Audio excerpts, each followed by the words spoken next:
So 95, you run for the ARCA title. You know, you ran some races 96, but you ventured out to the NASCAR. Well, at the time it was Craftsman Truck Series. It's Camping World or whatever it is now. Yep. And ran your first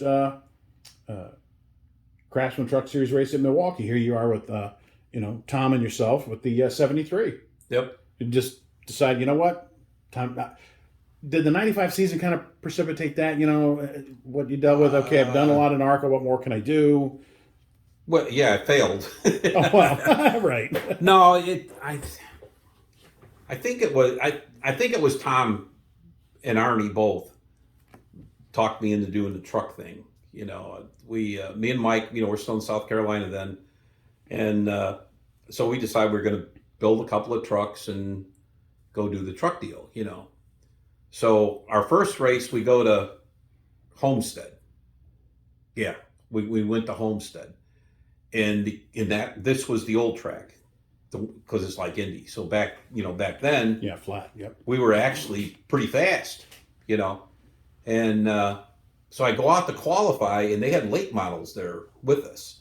Well, Dickie Anderson had gone down the back straightaway. I forget now. Anyway, he blew up a motor. He hand grenaded. I mean, there were pieces everywhere. So I'm the first truck to go out on the racetrack. Of course. So I'm, it's got the little side roads there, before the corners and stuff. So I get down there on that side road thing, and I can hear stuff bouncing off the truck. So I sail the thing down into turn 3 there, and things a little free and stuff. I'm like, well, okay, it's the way it's supposed to be. Well, I go down to turn 1 now, and I mean this thing sideways. Well, there's 50 some trucks there, so I got to just suck it up and keep digging, Well, by the time I got to 3 and 4, man, I was sideways coming off the corner and and not going fast.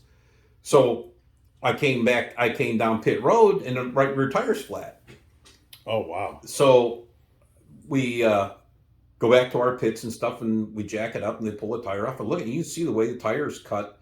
There was some of the debris from his motor and stuff. So I went and got the guy that was running the truck deal at the time, and I told him, I says, this is bullshit. I mean, I should get another tire and at least an opportunity to go back out and qualify again. And no, that's your time is your time. I said, well, they didn't have a clean racetrack, so why punish me for that? You wouldn't send a whole field out like that. Exactly. You're going to send me out. Okay. But anyway, no. So I loaded up my stuff and I went home. Well, then we went to Disney World. Well, in the meantime, now this truck me and Mike built ourselves, and we built it by the templates and stuff like that. Well, then they go out to California, and they ran a couple of races out there, and then they came up with a new template that went across the hood and the fenders. So here I am at Disney World, and I'm coming through tech and everything, and they put this template on my hood and the fenders that don't fit.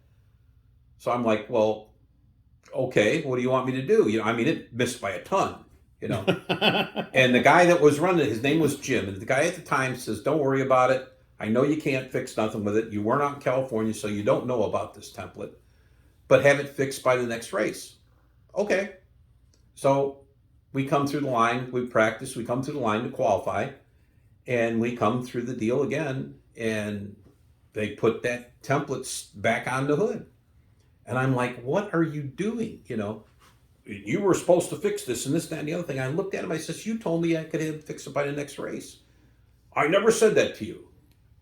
So by now, between the Homestead and this deal, I'm getting pretty pissed off. So I went and got Jerry Punch, and I said, I want you to watch this. Bring your camera, and I'm going to have you watch this. I went over there, and I beat the front fenders off of that truck with a hammer until it fit them templates. Well, they went crazy over that.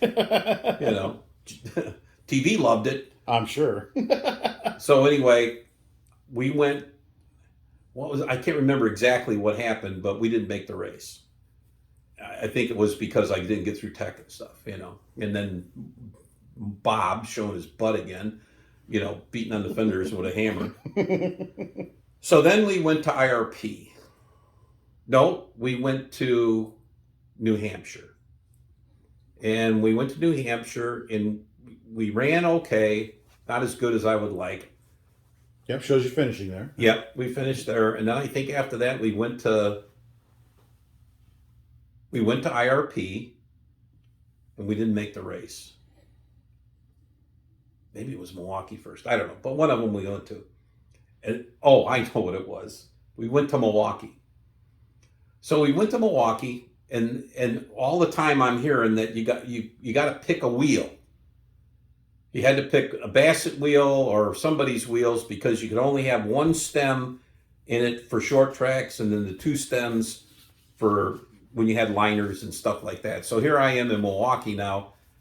I didn't hear nothing about all this, and I've got wheels that got two stems on them because the last racetracks I were at had liners in them. So I'm scrambling around now trying to get tires mounted so I can even practice.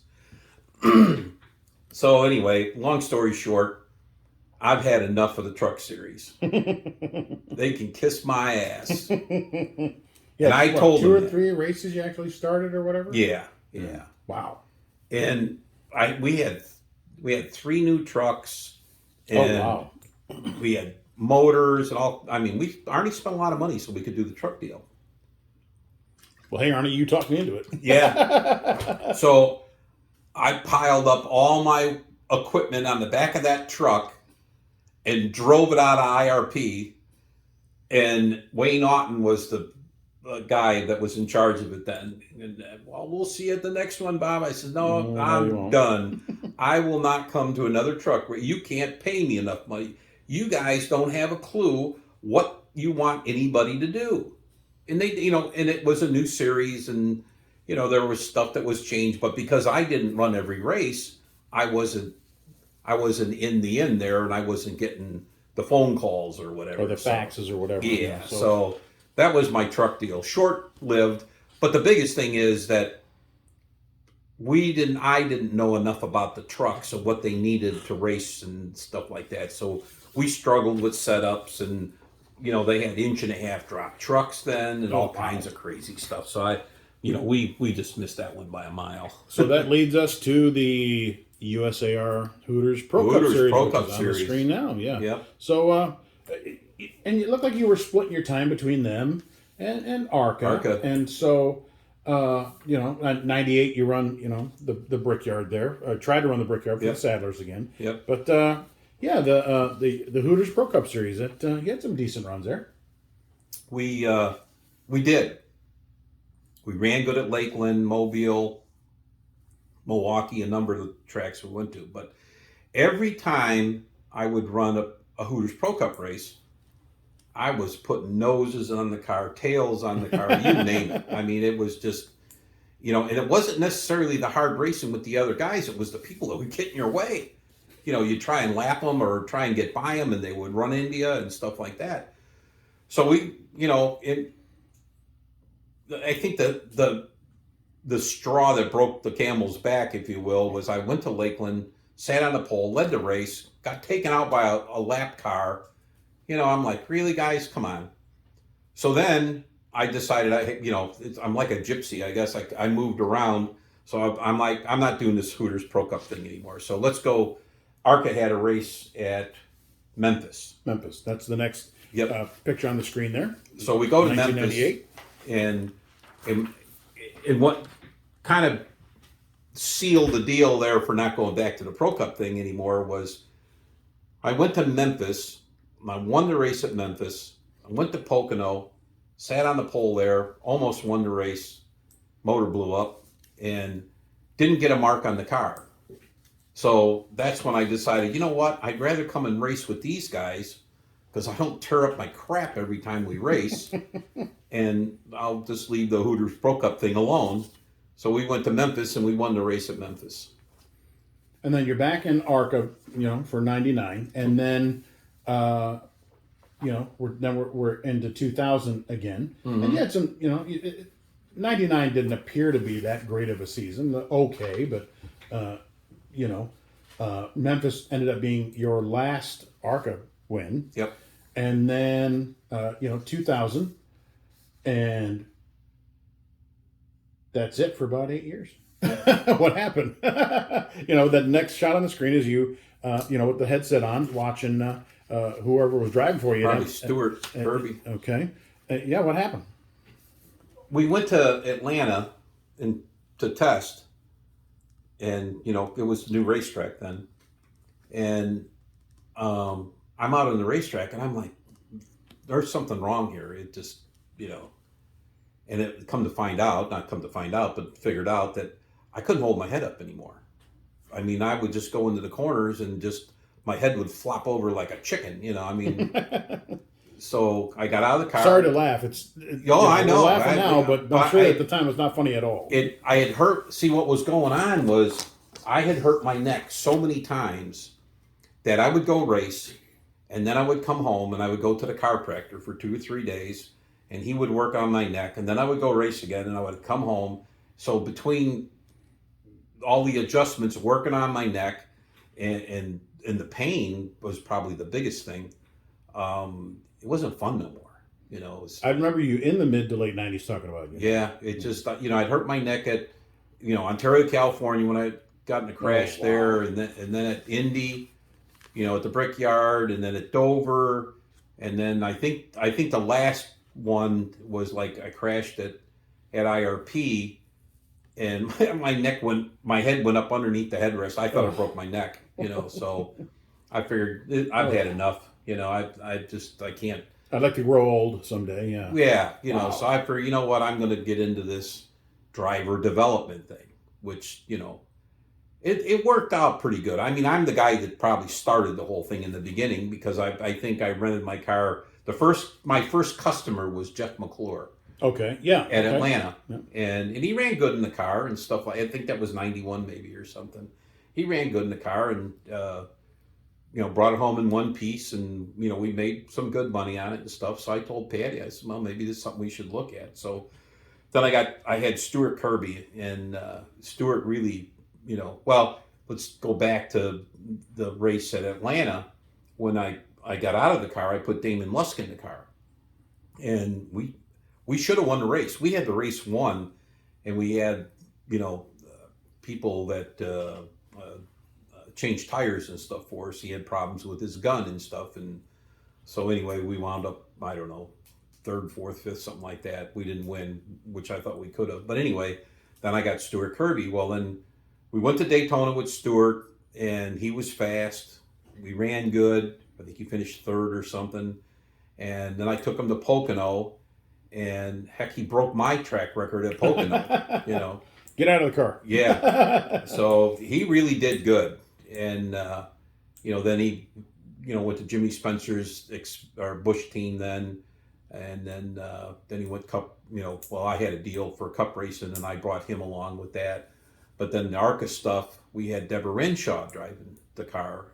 She was renting the car from us. And Deborah really did good. I mean, she was really, really good.